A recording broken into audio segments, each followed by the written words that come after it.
No capítulo 2 do livro Você Pode Curar a Sua Vida, Louise fala sobre qual é o problema. Aqui ela está falando do corpo não funciona, por exemplo. Ele dói, sangra, lateja, purga, vibra, incha, vacila, anda, envelhece, não consegue ver, não consegue ouvir, está apodrecendo, etc.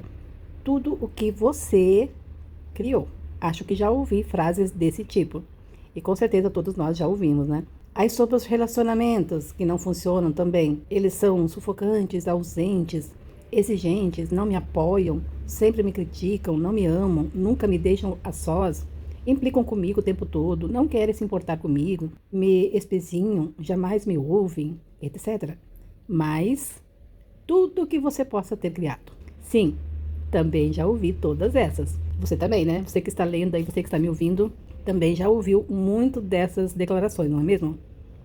Sobre as finanças, elas não existem, raramente estão presentes, nunca há o bastante, são inatingíveis, vão mais rápido do que vêm, não são suficientes para cobrir as despesas, escapam pelos meus dedos, etc. Mas tudo o que você possa ter criado. Já ouvi, claro, dessas também. A vida, né? Nunca consigo fazer o que eu quero, não consigo agradar a ninguém, não sei o que eu quero fazer, não há tempo suficiente para mim, minhas necessidades e desejos sempre acabam de fora, não estou fazendo isso para agradá-los, não passo de um capacho, ninguém se importa com o que eu quero fazer, não tenho talento, não consigo fazer nada direito, e aquelas reclamações todas de todos os dias, né? Tudo que eu faço é adiar. Nada jamais dá certo para mim, né? Tem muita gente que fala isso. Todos os dias a gente vê alguém reclamando assim. E aí ela acrescenta, mais tudo que você possa ter criado para você mesmo. Todas essas frases eu já ouvi e muito mais. Sempre que pergunto a um novo cliente o que está acontecendo em sua vida, geralmente ouço uma das respostas acima. Ou talvez várias delas. A pessoa pensa realmente que sabe qual é o problema. Todavia, eu sei que essas queixas não passam de efeitos exteriores de padrões de pensamentos internos. Sob eles existe um padrão mais profundo, mais fundamental, que é a base de todos os efeitos externos. Presto atenção às palavras que as pessoas usam quando respondem a algumas perguntas básicas como: o que está acontecendo em sua vida? Como anda a sua saúde? Como você ganha a vida? Gosta do seu trabalho? Como andam as suas finanças? Como é sua vida amorosa? Como terminou seu último relacionamento? E o relacionamento antes desse, como terminou? Faça um resumo breve da sua infância. E isso aqui é um exercício para você que está me escutando, para mim, para todos nós fazermos conosco, tá? Esse livro é todo um exercício para nós curarmos realmente a nossa vida. Nós podemos curar a nossa vida. Observo as posturas corporais e os movimentos faciais. Porém, acima de tudo, realmente presto atenção às palavras que dizem. Pensamentos e palavras criam nossas experiências futuras. Isso aqui é uma frase que você deve anotar. Pensamentos e palavras criam nossas experiências futuras. Enquanto ouço-os falar, posso realmente compreender por que tem esses problemas em particular. As palavras que emitimos dão indicação de pensamentos interiores. Às vezes, as palavras usadas não combinam com as experiências descritas. Então, sei que ou eles não têm consciência do que realmente está acontecendo ou estão mentindo para mim. Qualquer uma dessas alternativas é um ponto de início e nos dá a base da qual podemos começar. E aqui ela dá um exercício para nós fazermos. O que você deveria fazer para melhorar a sua vida? Exemplo, eu deveria ser mais carinhosa com os meus filhos. Eu deveria ser mais prestativa com meu marido. Eu deveria chegar mais cedo no meu trabalho. Eu deveria me vestir melhor, entendeu? Você vai fazer um exercício. Você vai colocando aí no papel tudo que você acha que você deveria. Eles terão de escrever 5 ou 6 modos de terminar a sentença. Alguns acham difícil começar, e outros têm tanto a escrever que encontram dificuldade em parar. Então peço-lhes que leiam a lista para mim, começando cada sentença como eu deveria, à medida que terminam cada uma pergunta o porquê. Então, por exemplo, ela faz o exercício com você, e aí você lê para ela, eu deveria me vestir melhor. Exemplo, né? Ela vai te perguntar no final por quê. Por que você acha que você deveria se vestir melhor? Por que você acha que você deveria... Enfim, ela vai fazer essa investigação. No caso, ela faz com os clientes dela. As respostas são interessantes e reveladoras, como: minha mãe disse que eu deveria, porque tenho medo de não fazê-lo, porque tenho que ser perfeito. Bem, todo mundo tem que fazer isso, porque sou preguiçoso demais, baixo demais, alto demais, gordo demais, magro demais, burro demais, feio demais, sem valor demais. Essas respostas mostram onde eles estão emperrados em suas crenças e que limitações pensam que têm. Não faço comentários sobre as respostas. Uma vez terminada a lista, converso sobre a palavra deveria. Entenda, creio que a palavra deveria é uma das mais prejudiciais que existem em nossa linguagem. Sempre que usamos deveria, estamos, na verdade, dizendo errado. Ou estamos errados. Ou estávamos errados. Ou vamos estar errados. Penso que não precisamos de mais errados em nossas vidas. Necessitamos de mais liberdade de escolha. Eu gostaria de pegar a palavra deveria e retirá-la do nosso vocabulário para sempre. Então, eu a substituiria pela palavra posso. E eu concordo plenamente com a Lois, eu prego isso, inclusive, no dia a dia, que eu posso, eu consigo, né? Que é uma frase que todo mundo já conhece. Eu posso. É muito mais interessante dizer eu posso me vestir melhor do que eu deveria me vestir melhor, como se eu estivesse errada com a maneira que eu me visto. Então, eu posso, eu consigo, eu sou. Posso nos dá escolha e jamais estamos errados. Depois dessa conversa, eu peço aos clientes para relerem a lista, só que dessa vez começando cada sentença com: se eu quisesse de verdade, poderia ser mais carinhosa com os meus filhos. Se eu quisesse de verdade, eu poderia me vestir melhor. Se eu quisesse de verdade, eu faria tal coisa. O que lança uma luz inteiramente nova sobre o assunto. À medida que eles vão terminando cada sentença, pergunto delicadamente: e por que você não fez isso? As respostas são bem diferentes. Porque não quero, tenho medo, não sei como, porque não sou bom o bastante, etc. Muitas vezes descubro que eles estiveram se repreendendo por anos a fio por algo que, para começar, jamais quiseram fazer, ou então que estiveram se criticando por não fazer alguma coisa quando nunca tiveram ideia de começar. Muitas vezes trata-se de algo que alguém disse que eles deveriam fazer. Quando tomam consciência disso, podem tirar a coisa da lista deveria, e que grande alívio. Olhe para todas as pessoas que tentam se forçar por anos e anos a seguir uma carreira da qual nem ao menos gostam, só porque seus pais disseram que elas deveriam ser dentistas ou professores. Quantas vezes nos sentimos inferiores porque, ao dizerem que deveríamos ser mais inteligentes, ricos ou criativos do que algum parente? O que existe na sua lista deveria que poderia ser abandonado com uma sensação de alívio? Quando meus clientes terminam de trabalhar com essa lista, estão começando a olhar as suas vidas de um modo novo e diferente. Notam que muitas coisas que achavam que deveriam fazer são coisas que jamais quiseram fazer e só estavam tentando agradar a outras pessoas. Na maioria das vezes, isso acontece porque eles têm medo ou pensam que não são bastante bons. O problema agora começou a mudar. Comecei o processo de soltar a sensação da pessoa estar errada, porque a pessoa não se adapta a padrões de outras criaturas. Em seguida, eu passo a explicar minha filosofia de vida, que está apresentada no capítulo 1. Creio que a vida é, na realidade, muito simples. O que damos, recebemos. O universo apoia plenamente cada pensamento que escolhemos ter e acreditar nele. Quando somos pequenos, aprendemos como nos sentir sobre nós mesmos e sobre a vida através das reações dos adultos que nos cercavam, ou que nos cercam. Sejam quais forem essas crenças, elas serão recriadas como experiências à medida que crescemos. Todavia, estamos apenas lidando com padrões de pensamentos e o ponto do poder está sempre no presente. As modificações podem começar nesse instante.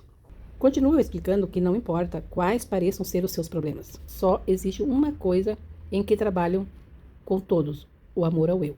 O amor é o remédio milagroso.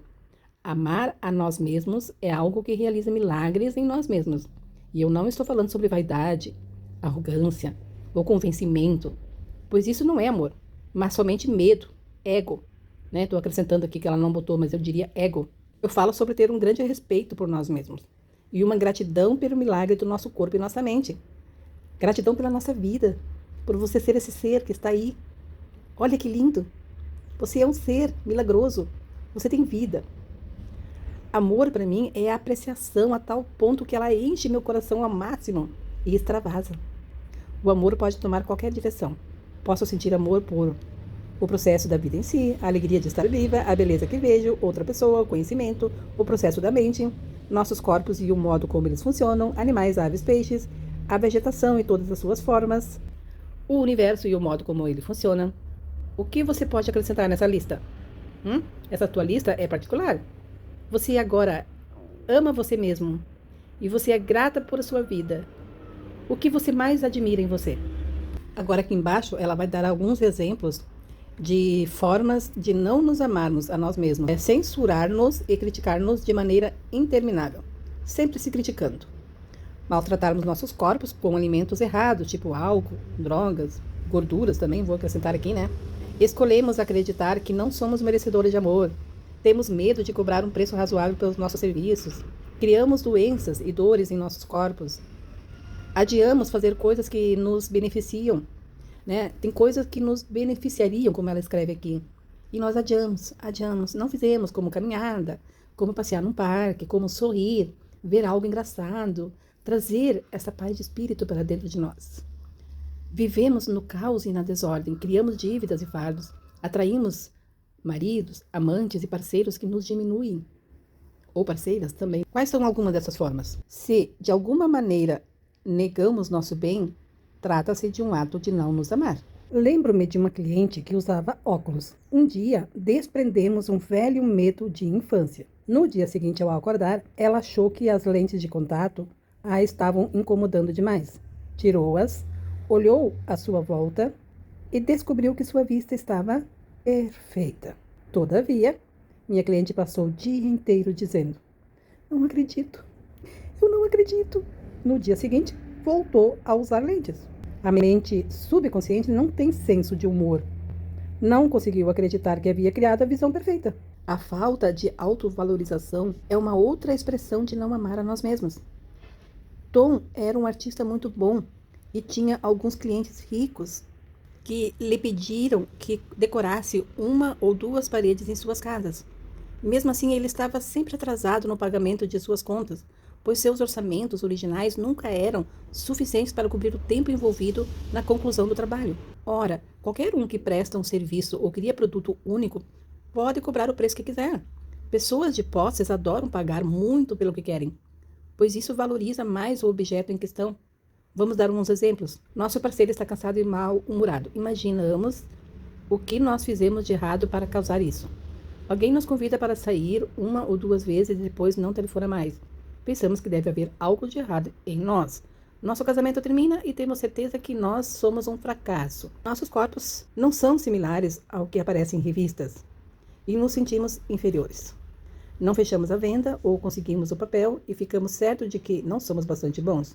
Temos medo da intimidade ou de deixar alguém se aproximar demais, de modo que procuramos sexo anônimo. Não conseguimos tomar decisões porque temos certeza que elas serão erradas. Como você expressa sua falta de autovalorização? Como você era perfeito quando era bebezinho? Os bebês não têm de fazer nada para se tornarem perfeitos.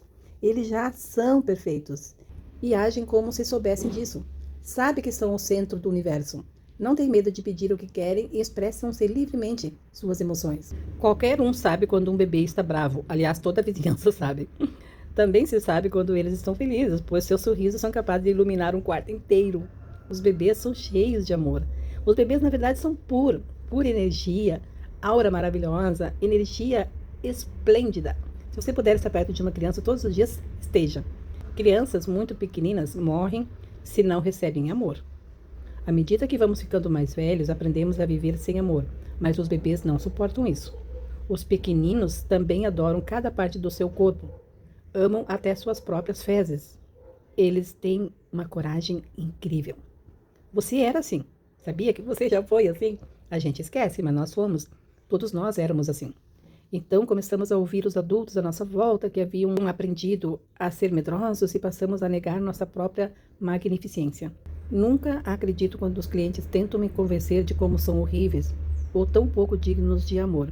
Meu trabalho é levá-los de volta à época em que sabiam como realmente amar a si mesmos.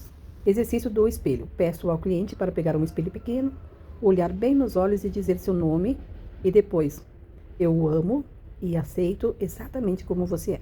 Vamos lá então fazer esse exercício. Pega um espelho, se olha bem nos olhos, diga seu nome, digamos que seu nome seja Marta. Você fala: "Marta, eu a amo e aceito exatamente como você é." Esse exercício é extremamente difícil para muitas pessoas. É raro eu obter uma reação tranquila, muito menos um pouco de alegria com essa prática. Alguns choram ou ficam com os olhos marejados, outros se enfurecem, outros ainda menosprezam suas feições ou qualidades. Uns poucos afirmam que não conseguem. Cheguei a ver um homem atirar o espelho para longe e querer fugir. Precisei trabalhar meses seguidos com esse cliente até ele poder começar a relacionar-se consigo mesmo no espelho.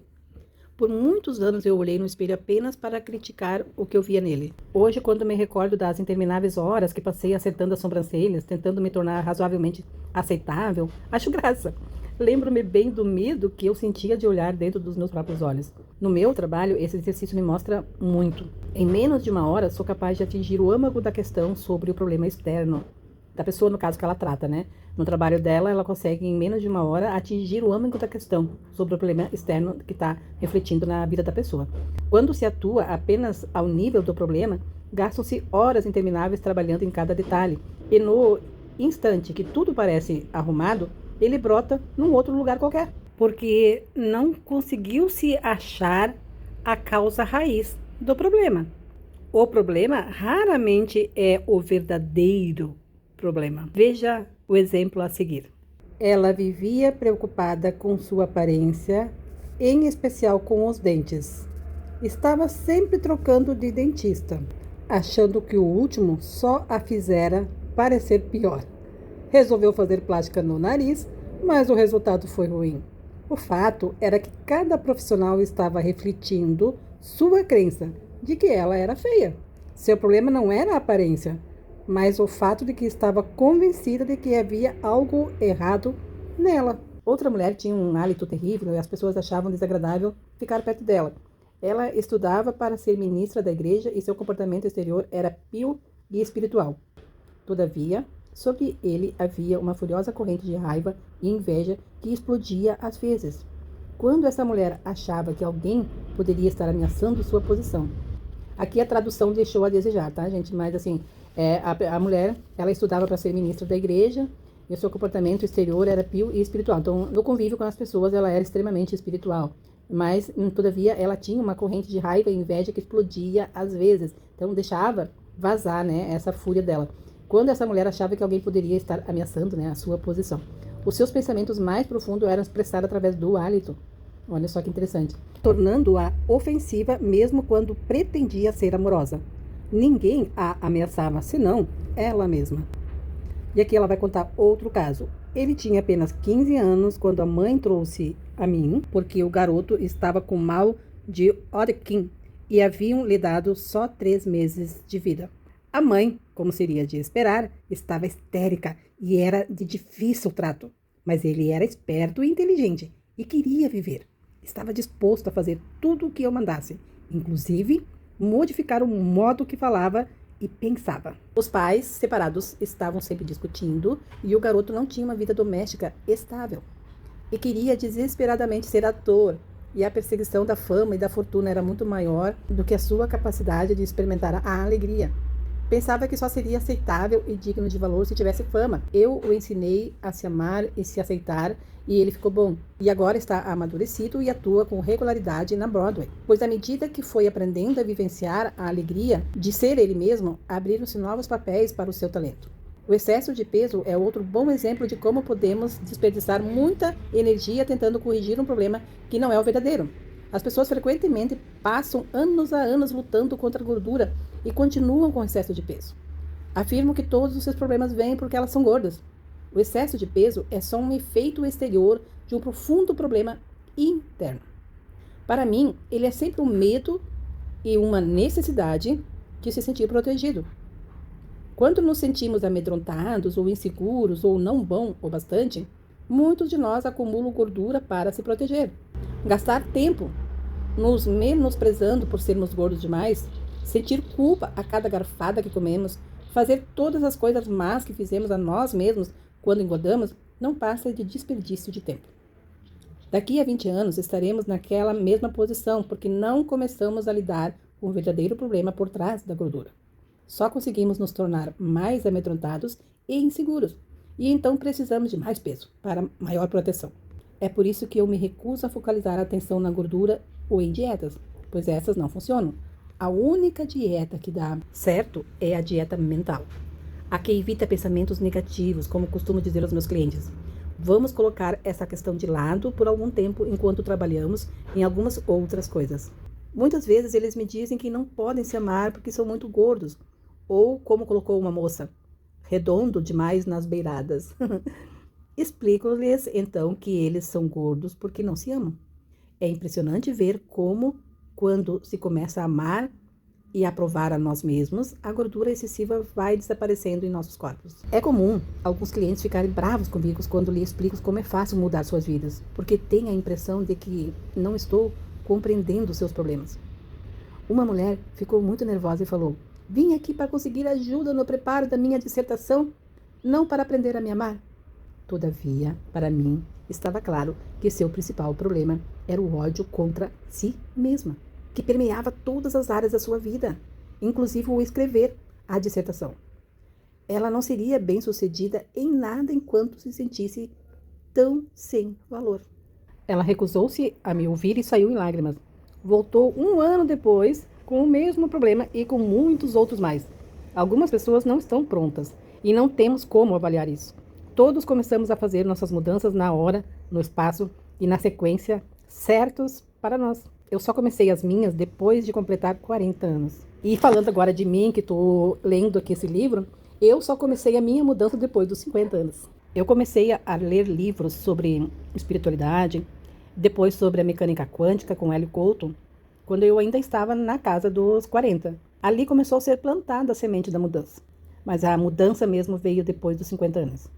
Hoje eu posso dizer que eu sou uma pessoa completamente diferente, um outro ser. Daquele ser que cresceu tentando ser famosa, tentando chamar atenção, porque não teve amor dos pais. Até teve, mas não da forma que ela se sentia amada quando criança. Então me vejo diante de um cliente que acabou de se olhar no inofensivo espelhinho e está todo nervoso. Sorrio com prazer e digo: ótimo, agora estamos olhando para o verdadeiro problema e podemos começar a remover aquilo que está realmente atrapalhando o seu caminho. Converso mais sobre o amar o eu, sobre como, para mim, amar o eu começa como nunca jamais nos criticar por nada. Observo o rosto dos meus clientes quando lhes pergunto se costumam se criticar e suas reações me dizem muito. Ora, claro que sim, o tempo todo. Não tanto como costumava fazer. Ora, não vou mudar se não me criticar. Não é o que todos fazem? E esses últimos eu respondo: não estamos falando sobre todos, estamos falando de você. Por que você se critica? O que há de errado com você? Enquanto eles falam, vou escrevendo uma lista. O que dizem frequentemente coincide com sua lista deveria, lá do início, lembra? Acho que são alto demais, baixo demais, gordo demais, magro demais, burro demais, velho demais, jovem demais, feio demais. Os mais bonitos, em geral, respondem isso. Falo também que são vagarosos demais, apressados demais, preguiçosos demais e etc. Note como quase sempre é uma coisa demais. Finalmente chegamos à frase primária quando dizem: não sou bastante bom. Viva, viva! Finalmente encontramos o âmago da questão. Eles se criticam porque aprenderam a acreditar que não são bons o bastante. Os clientes se admiram com a rapidez com que chegamos a essa descoberta. Agora, não precisamos mais nos preocuparmos com efeitos colaterais como problemas corporais, de relacionamento, finanças ou falta de expressão criativa. Podemos dedicar toda a nossa energia na dissolução de causa básica de tudo o que está acontecendo. Não amar a si mesmo. Então, encerrando esse capítulo, tudo está no não amarmos a nós mesmos. Amarmos, nos respeitarmos, nos agradarmos, olhar para dentro. Como diz o nome desse canal, olhando para dentro.